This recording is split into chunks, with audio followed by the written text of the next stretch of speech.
today I want to talk to you about eliminating things that are weighing you down.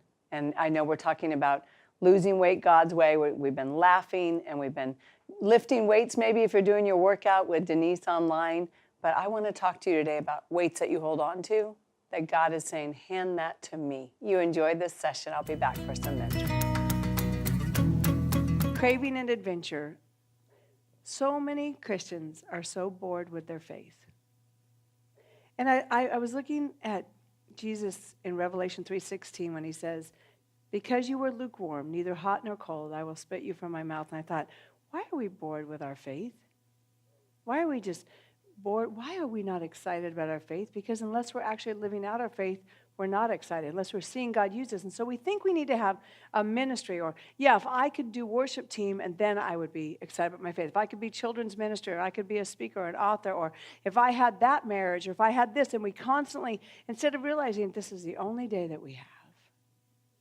And today, God has someone or something for us to do, whether it's on our knees praying, whether it's to reach out to someone. But we're so busy living in tomorrow and bored and listening to the Word and going to Bible studies, and we're not living the Word. So what is good with all that spiritual food if it's not being lived out? I fly a lot, and every once in a while, I get very blessed and get bumped to first class. I was very excited. I was on this flight. I got bumped to first class, and I could not believe it. I wanted to tell everybody, yes, first class, I'm going first. First means first.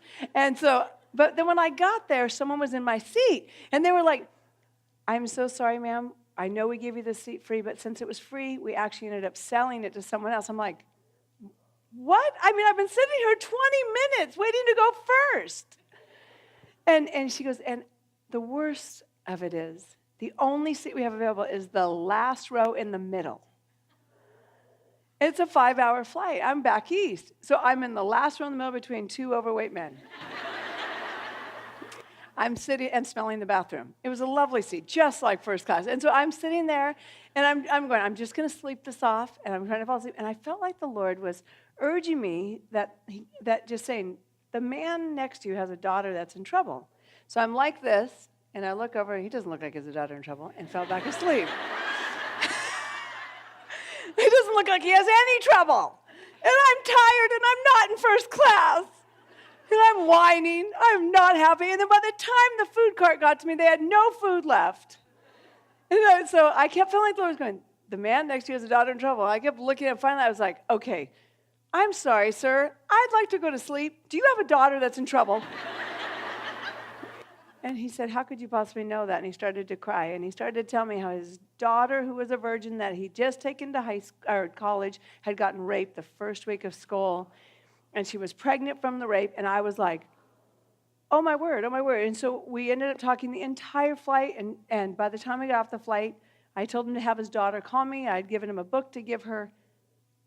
A few years later, I'm speaking in Southern California, and this young girl comes up holding the baby, the 18-month-old baby. And she said, my whole family went back to church because you sat on that flight next to my dad, and we rededicated our life to the Lord, and we decided not even to abort the baby, and this baby's ended up being a joy. I was like, you never know. But so many times we have our own agenda. We miss God's agenda, and we're bored. And we're bored because we're not allowing ourselves to be used of God. Listen to James 2:26. Just as the body is dead without breath, so also faith is dead without good works. If you're wondering what your purpose is, if you're wondering what God has for you, it's whatever's in front of you today. It's whoever's in front of you today. Lord, what can I do today? And the last thing is about craving joy. How do we get joy? Do we just come up with some happy thought? Because I have a dad that said we could do that, okay? My dad worked really hard. He spoiled us rotten financially, and he would say, I work hard, and I want this entire house to be instantly happy. And he would yell, instant happiness now. Smiles everywhere, everyone. It was like we were on a movie set, and I'd be like, and we knew when Dad was in that mood, you smiled. I don't care if he said do the happy dance. You get on the table, and you do the happy dance. He was a strong man. You do not mess with him. I'm happy. So I grew up for years thinking all I had to do is say instant happiness, I could be happy. But then the joy wasn't really there. In Proverbs 15:13, a glad heart makes a happy face. A broken heart crushes the spirit. Proverbs 15:15, for the hopeless every day brings trouble. For the happy heart, life is a continual feast. So I began to think, how do I get that joy? And I started with Philippians 4:8. The Lord showed me, you're stealing your own joy by the things you think about. Because here's what he's telling us to do. Fix your thoughts on whatever is true, whatever is honorable, whatever is right, whatever is pure, whatever is lovely, whatever is admirable. Think about these things. Think about what is excellent. Think about what is worthy of praise. Secondly, pray for joy.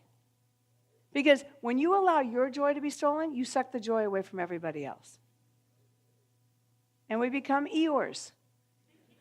Yes, Eeyores. It's going to be another bad day. Praise God. Change the atmosphere. Change the atmosphere. You are a daughter of the High King. Where you stand is holy ground. Get the praise music going in your home.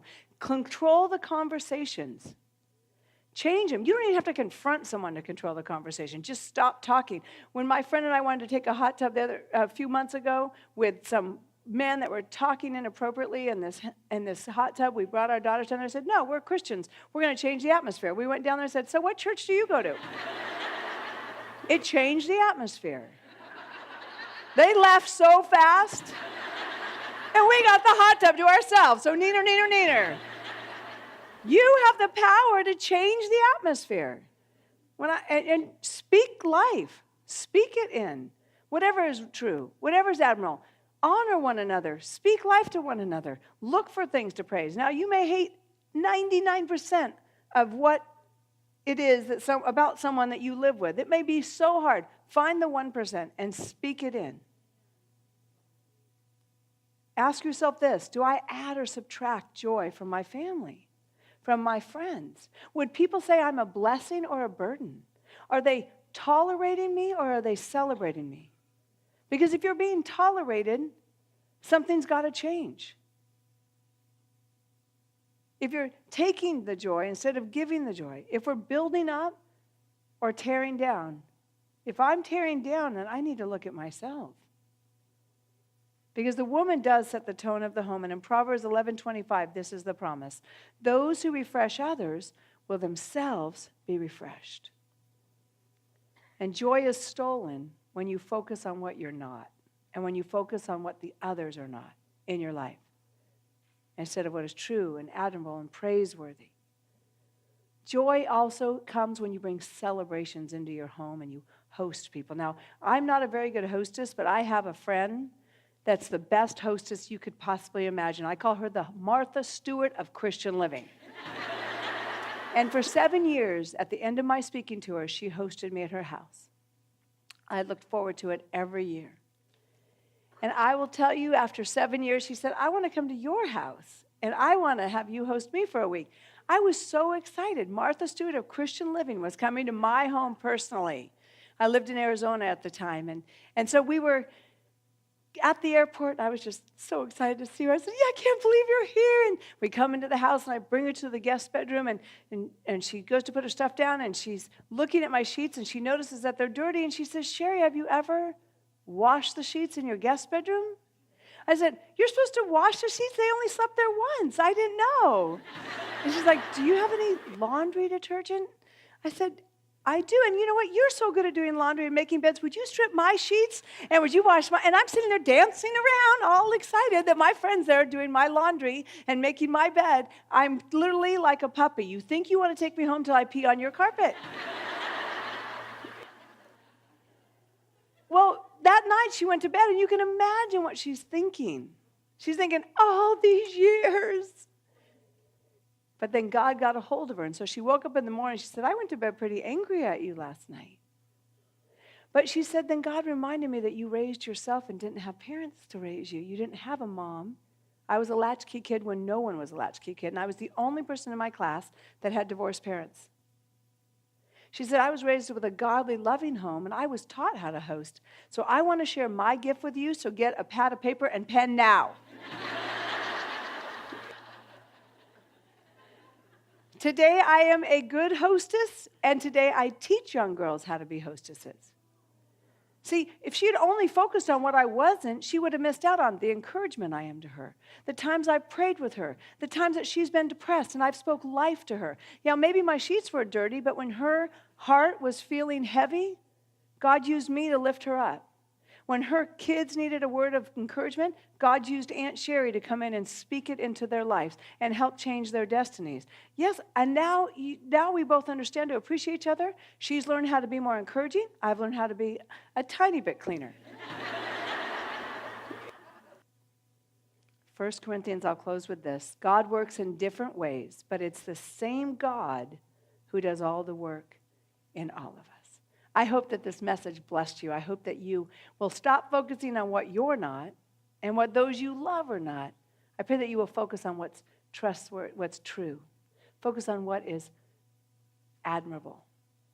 Allow yourself to break free this week from approval addiction. And every time that you catch yourself trying to get the approval of man, ask God to forgive you. Say, God, please forgive me for looking to man before I look to you. You know, a lot of times we don't know what someone's going through, and when they act out of character or they act rude to us, we take it personally. I remember one time I was on a plane boarding, and the woman that worked at the airline was really short with people, and you could tell that she just had no patience. And people were complaining and wanting to report her, and I just felt like God said, ask her what's wrong. And I said, are you okay? And she broke down and said she had just found out her son had been murdered. You never know what someone's going through. There's so many times we take it personally instead of getting personal. I want to encourage you today to ask questions.